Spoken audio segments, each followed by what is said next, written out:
আমরা যারা রাজনীতি করি আমরা সোজাসুজি বুঝি গণতন্ত্রের প্রধান অনুষঙ্গ হলো নির্বাচন।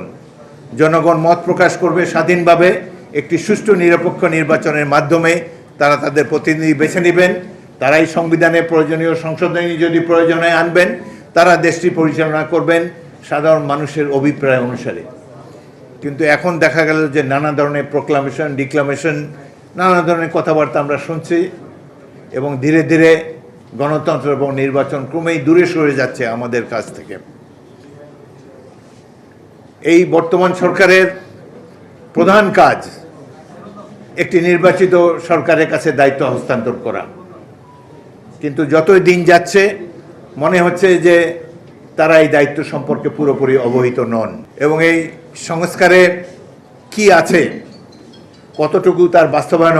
তারা সংস্কার প্রস্তাব দিয়েছেন স্বল্পমেয়াদী, মধ্যমেয়াদী এবং দীর্ঘমেয়াদী। আমরা প্রত্যেকটি প্রস্তাব বিবেচনা করব। প্রফেসর মোহাম্মদ ইউনূস বলেছেন তিনি ছাত্রদেরকে একটি রাজনৈতিক দল গড়ার জন্য অনুরোধ করেছেন। এর তো কোনো প্রয়োজন নাই, আপনি অনুরোধ করুন না করুন, তারা করবেই। দল করার মধ্যে দোষের কোনো কিছু নেই।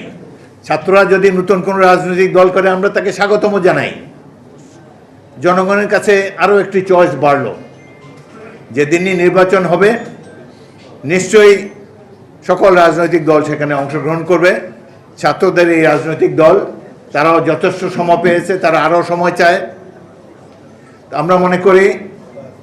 আমরা অবশ্যই মনে করি এই বছরের মধ্যে পার্লামেন্ট নির্বাচন অনুষ্ঠিত হওয়া প্রয়োজন। বিশেষ করে যেখানে পতিত স্বৈরাচার শেখ হাসিনা ভারতে বসে এই দেশকে আনস্টেবল সিচুয়েশনে নেওয়ার জন্যে, এই দেশকে ধ্বংস করতে যেটুকু তিনি বাকি রেখেছেন সেটি পূর্ণ করার জন্যে নতুনভাবে এই ফ্যাসিস্ট দলকে নিয়ে তিনি মাঠে নামতে চান।